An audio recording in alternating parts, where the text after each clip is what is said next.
बाक्सा तामुलपुर जिल्ला बड'लेण्ड मुंख्लं नखरारि आफादा फिन आरोबाव खुद्रि सारदों। मुंख्लं नखरफोरनो 5 लाख रांनि अनसुंथाइखौ थाबैनो होजोबनो गोख्रों दाबि। आलादा रायजो बड'लेण्ड सोमावसारनायाव हारिनि थाखाय गावनि आगोमा जिउखौ सुथुरफोरनि आखायाव खोमानो गोनां जानाय बड'लेण्ड मुंख्लं नखरफोरनो सोरखारा फोसावखानाय 5 लाख रांनि अनसुंथाइखौ थाबैनो होजोबनांगौनि थाखाय फिन आरो गोख्रों दाबि खालामदों बाक्सा जिल्ला मुंख्लं नखरारि आफादा। थांनाय सानखालि बाक्सा जिल्लानि बरबरियाव मोनसे मेल जथुमनायनि गेजेरजों बाक्सा जिल्ला बड'लेण्ड मुंख्लं नखरारि आफादा बड'लेण्ड सोमावसारनायाव मुंख्लं जालांनाय नखरफोरनो 5 लाख रांनि अनसुंथाइखौ फैगौ बिटिसि बिसायख'थिनि सिगाङावनो होजोबनो नांगौ होनना गोख्रों दाबि खालामदों। बिथांमोना अजद दैखांदों दि थांनाय समाव सोरखारनिफ्राय 5 लाख रांनि अनसुंथाइ मोनखांनाय सुबुंफोरानो फिन आरो मोननो हाबावदों, नाथायबा खेबसेबो मोनथारै गोबाङानो दासिमबो सोरखारनिफ्राय अनसुंथाइखौ मोननो हायाखै। बेनिखायनो खुंथाय गोहोनि सोरखारा बेनि सायाव नायबिजिरनानै दासिमबो अनसुंथाइ मोननो हायै मुंख्लं नखरफोरनो होनांगौ होनना दाबि खालामो। थांनाय 1987 मायथाइनिफ्रायनो 2020 मायथाइसिम बड'लेण्ड सोमावसारनायाव मुंख्लं जालांनाय नखरफोरा सोरखारनिफ्राय 5 लाख रांखौ अनसुंथाइ महरै मोननो हायैयाव गोबां नखरफोरानो नोरजिया जालांबाय। बिएसि, बिटिसि आरो बिटिआर गोरोबथा जालांबाय, नाथाय गोबां नखरफोरानो सोरखारनिफ्राय 5 लाख रांखौ अनसुंथाइ महरै मोननो हायाखै, जायनि थाखाय गोथौयै दुखु मोननायखौ फोरमायदों बाक्सा जिल्ला बड'लेण्ड मुंख्लं नखरारि आफादा।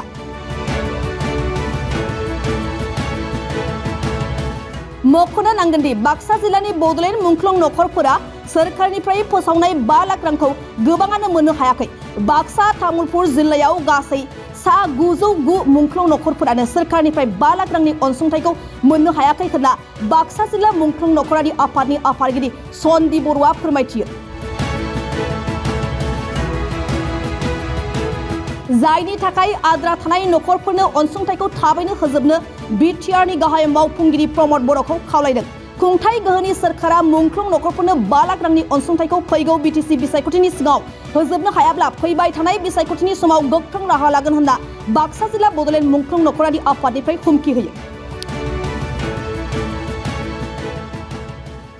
बे समाव जों बेखौनो फोरमायगोन, जोंनि बाक्सा जिल्ला तामुलपुर जिल्ला मुंख्लं नखरारि आफादा गोबाव सम नैबे 5 लाख अनसुंथाइ मोनगोननि आसायाव गोबाङानो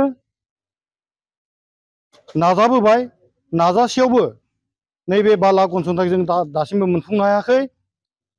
नैबे 1987 निफ्राय 2020 मायथाइसिम जि बड'लेण्ड आन्दालन सोमावसारनायाव जायफ्रा मुंख्लं जालांबाय, बिथांमोननि बिमा, सोरबा बिफा, सोरबा बिदा बै 5 लाख अनसुंथाइखौ नेयै नेयै दिनै जिउ बावलांफिननो गोनां जाबाय। बेखायनो जों खावलायगोन, दा नैबे सोलिबाय थानाय जोंनि सरकारा जाहाथे बड'लेण्ड आन्दालन सोमावसारनायाव जायफोरा जिउ बावलांबाय बिथांमोननि 5 लाख अनसुंथाइखौ थाबैनो होनांगौ होननानै जों खावलायगोन।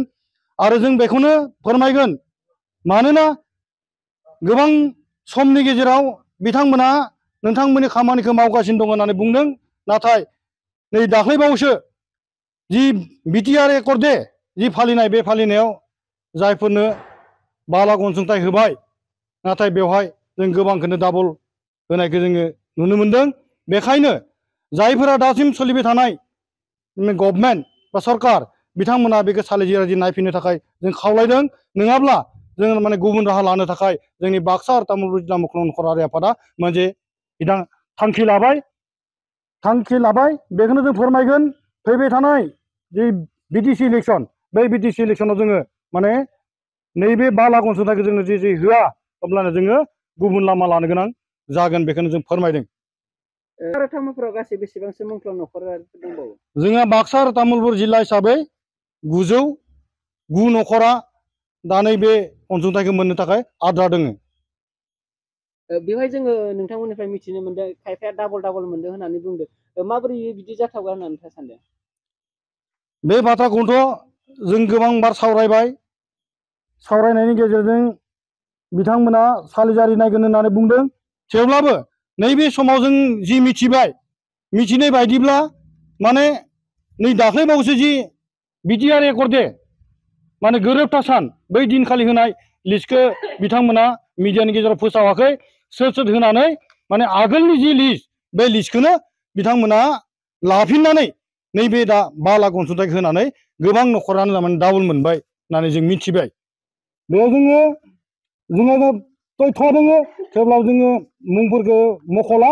ओंखायनो नैबे थांनाय जि बिटिआर एकर्डे बै दिनखालि राननाय जि लिस्ट बे लिस्टखौ माने फोसावना होयो आरो जायफोरा माने डाबल मोनलांबाय बिथांमोननि जि मोननाय रांखौ बिथांमोना मा खालाम बिथांमोननि खामानि।